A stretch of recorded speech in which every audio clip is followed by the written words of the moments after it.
आपल्या सर्वांना कल्पना आहे, हडपसर पोलीस स्टेशन अंतर्गत सतीश वाघ यांचं किडनॅपिंग होऊन नंतर त्यांचा मर्डर करण्यात आलेला होता आणि त्या प्रकरणामध्ये गुन्हे शाखेमार्फत संबंधित जे ते आरोपी होते त्यापैकी 4 आरोपींना पहिल्या दिवशी अटक करण्यात आली होती आणि नंतर एका फरार आरोपीला सुद्धा पोलिसांनी उस्मानाबाद जिल्ह्यातनं अटक करण्यात आली होती। या 5ही आरोपींचं इंटरोगेशन पोलीस कस्टडीमध्ये झालेलं होतं। त्याच्या अनुषंगाने बरेचसे पुरावे हे पहिल्या 10 दिवसांमध्ये तपासामध्ये पोलिसांनी गोळा केलेले होते।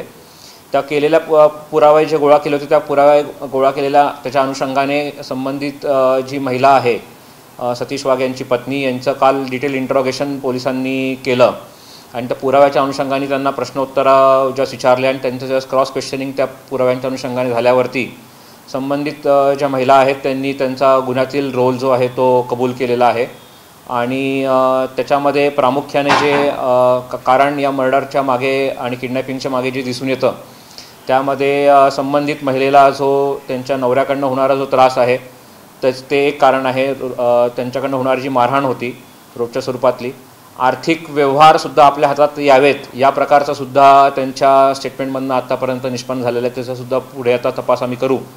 आणि तिसरं एक जे कारण प्रामुख्याने जे समोर येत आहे त्याच्यामध्ये जो यातला प्रमुख आरोपी अक्षय जवळकर आहे ज्याने ह्या कटामध्ये पूर्ण सहभाग आणि पूर्ण प्लॅनिंग केलेलं होतं, त्याच्यासोबत या महिलेचे संबंध असल्याचं सुद्धा तपासामध्ये निष्पन्न झालेलं आहे आणि त्या अनुषंगाने त्यांनी कबुलीसुद्धा त्यांच्या जबाबामध्ये आता दिलेली आहे। अतिरिक्त जे काही पुरावे आहेत ते गोळा करण्याचं काम आता पोलीस दलातर्फे चालू आहे। सर, हा जो अक्षय जवळकर तो नेमकं काय करतो, कधीपासून कुठं राहत होता, याची ओळख कशी झाली? अक्षय जवळकर जवळजवळ 15 वर्ष हा त्यांच्या इथे भाडेकरू म्हणून राहिलेला आहे। आईवडिलांसोबत तो तिथे यांच्या इथे भाड्याने रूम घेतलेली होती आणि त्या ठिकाणी 2001 ते 2016 दरम्यान त्यांचं वास्तव्य त्या ठिकाणी फुरसुंगी या ठिकाणी होतं। सर, आता ते तिथंच राहत होतं का? नाही, 2016 साली त्यांनी घर सोडलेलं होतं आणि त्याच्यानंतर त्याच्याहूनच एक 400-500 मीटरवरती अजून एक भाड्याच्या खोलीमध्ये सध्या त्याचं कुटुंब राहत होतं। जवळच राहत होतं। संपूर्ण प्रकरणात कितीची सुपारी देण्यात आली होती आणि पैशाचा व्यवहार कुठं, म्हणजे पत्नीचा काय पैशामध्ये रोल आहे का, म्हणजे सुपारी देण्यामध्ये तिचा काय रोल आहे? आतापर्यंत झालेल्या तपासामध्ये 2 गोष्टी समोर आलेल्या आहेत की ज्याच्यामध्ये जवळजवळ 5 लाखाच्या आसपासची जी अमाऊंट आहे ती अक्षय जवळकर यांनी जे मारेकरी आहेत 4 त्यांना देण्याचं कबूल केलं होतं। त्यातले काही ॲडव्हान्स स्वरूपात त्यांनी दिले होते, त्यातली काही अमाऊंट पोलिसांनी तपासामध्ये आता रिकवरसुद्धा केलेली आहे, जप्त केलेली आहे आणि ही जी काही अमाऊंट आहे ही प्रामुख्याने अक्षय जवळकर यांनीच दिलेली आहे। आत्तापर्यंत ही अमाऊंटमध्ये देण्यामध्ये पत्नीकडनं त्यांच्या ट्रान्सफरचं तसे पुरावे अजून आलेले नाही आहेत। पुढे तपास आता PCR घेतल्यावरती होतील। बरं, सर, पत्नीला माहिती होतं या सुपारीबद्दल, तिचा काय रोल होता या सुपारी देण्यामध्ये?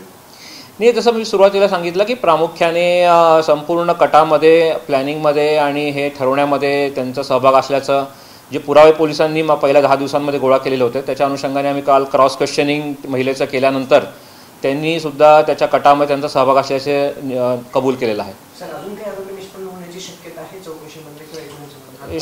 नाही, आतापर्यंत ह्यातले जे पहिल्या दिवशी जी आपल्या तपासात जी माहिती आणि FIR जी माहिती आली होती की 4 लोकांनी उचलून गेले, त्या 4ही आरोपींना पोलिसांनी ताब्यात घेतलेला आहे।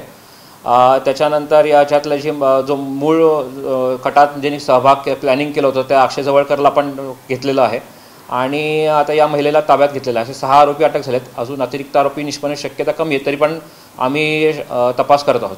म्हणजे सर, ज्या दिवशी किडनॅप झालं हे सगळं पत्नीला माहिती होतं, म्हणजे ते सगळं बनाव केलंय, ते रडत होती नाटक करत? आता तसं म्हणायला वाव आहे। आणि साधारणतः किती महिन्यापासून किंवा किती दिवसापासून हे सगळं प्लॅनिंग सुरू होतं सर, असं काही?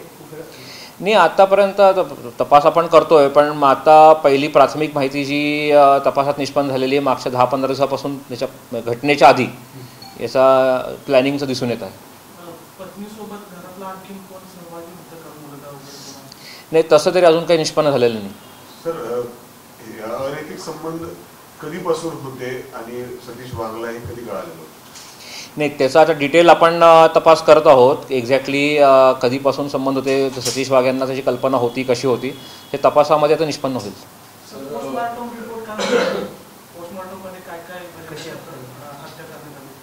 नाही, पोस्टमॉर्टममध्ये क्लिअर आहे, पहिल्या दिवशी जसे shock due to multiple injuries म्हणून दिलेलं आहे आणि त्याच्यामुळे जे काही त्यांच्यावरती वार करण्यात आलेले होते त्याच्यामुळे हत्या झालेली आहे।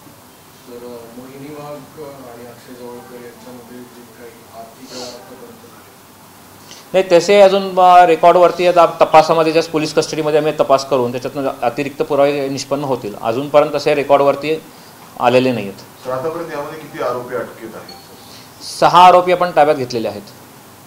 सर त्याच्यामध्ये सुपारी आणि पहिले काय म्हणतात टाकणारे आणि कट टाकणाऱ्यांमध्ये 2 प्रामुख्याने आहेत. त्यांची पत्नीचा काल आपण अटक केलेली आहे आणि अक्षय जवळकर जो दुसरा व्यक्ती आहे, हे दोघं त्यांनी त्यांचा प्लॅनिंगमध्ये पार्ट आहे. आणि इतर जे 4 आरोपी ज्यांनी किडनॅपिंग केलं आणि नंतर मर्डर केला, ते 4 आरोपी असे एक्झिक्युशनमध्ये आहेत.